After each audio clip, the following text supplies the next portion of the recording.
All right, in just 10 minutes, in honor of NASA, let me just bring you this today's analysis. I now give the floor to the Secretary General, His Excellency Mr. Antonio Gutierrez.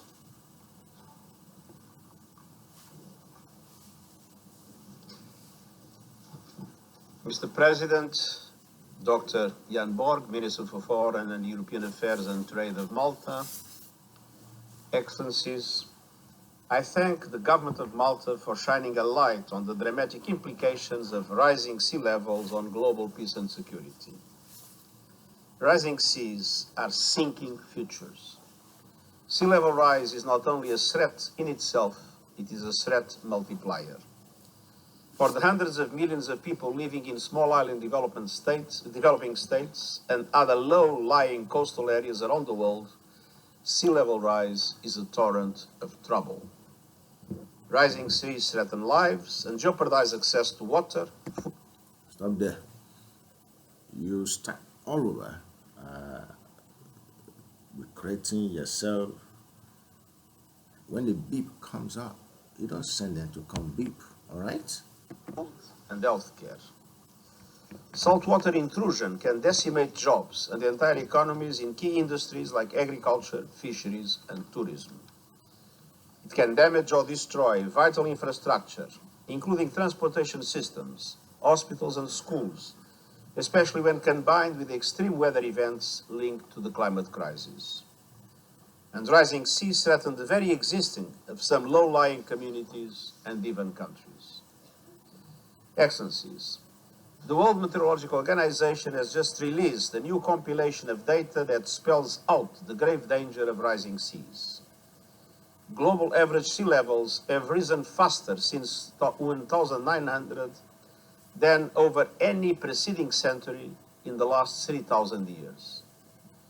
The global ocean has warmed faster over the past century than at any time in the past 11,000 years.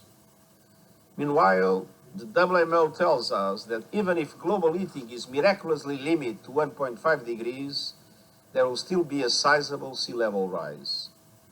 But every fraction of a degree counts. If temperatures rise by 2 degrees, that level rise could double, with further temperature increases. Stop there. What rises in 2 degrees? Are you talking about a tukobo in Lutz? Then you must accept a partition government, whether from the US or the United Nations, whether from my consularship head over you through IMNDS of the world, United States, what aspects? Is bringing exponential sea level increases. Under any scenario, countries like Bangladesh, China, India, and the Netherlands are all at risk. Mega cities on every continent will face serious impacts, including Cairo, Lagos, Maputo, Bangkok, Dhaka, Jakarta, Mumbai, Shanghai, Copenhagen, London, Los Angeles, New York, Buenos Aires, and Santiago. Why would they face? You heard him stammering on that word, and then bringing us more than 10 minutes. We ain't going anywhere to more than just CBS, and then what else? The danger is especially acute for nearly 900 million people who live in coastal zones at low elevations, and that's 1 out of 10 people on Earth. Some coastlines have already seen triple the average rate of sea level rise. I've seen with my own eyes how people in small island developing states in the Western Pacific are facing sea rise levels up to 4 times the global average. In the Caribbean, rising seas have contributed to the devastation of local livelihoods in the tourism and agricultural sectors. Rising seas and other climate impacts are already forcing some relocations in Fiji, Vanuatu, the Solomon Islands, and elsewhere. Flooding and coastal erosion in West Africa are damaging infrastructure and communities, undermining farming, and often costing lives. In North Africa, saltwater intrusion is contaminating land and freshwater resources destroying crops and livelihoods alike.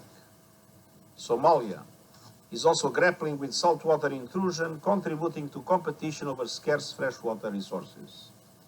And around the world, a hotter planet is melting glaciers and ice sheets.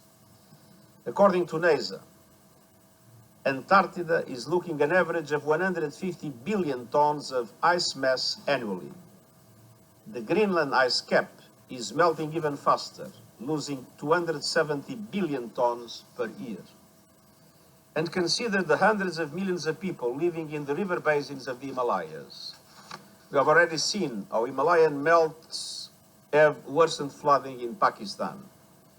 But as these glaciers recede over the coming decades, over time, the Indus, Ganges, and Brahmaputra rivers will shrink.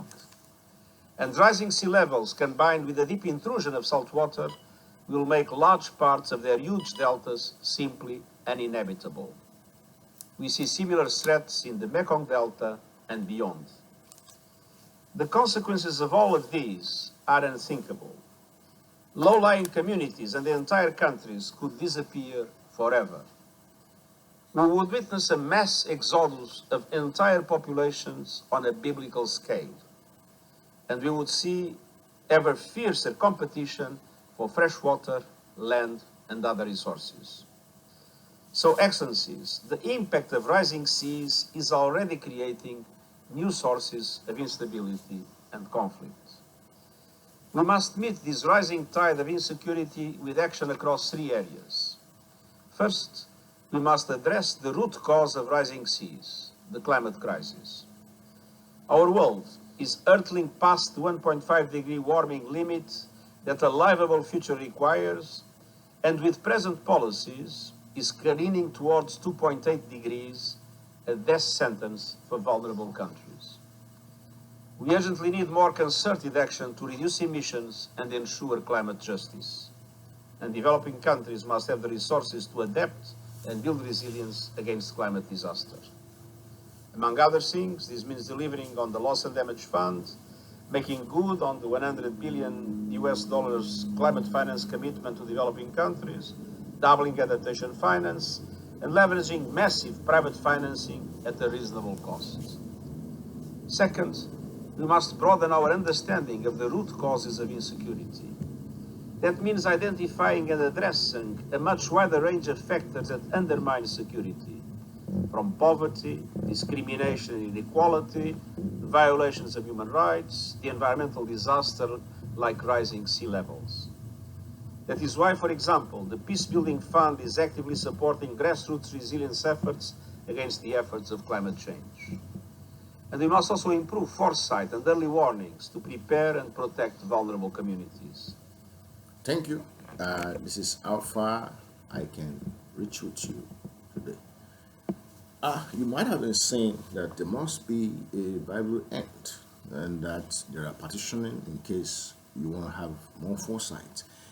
When Jesus came to Bethsaida, the fishing village of Andrew, Peter, James, and John, a blind man was brought to Jesus by some of his friends.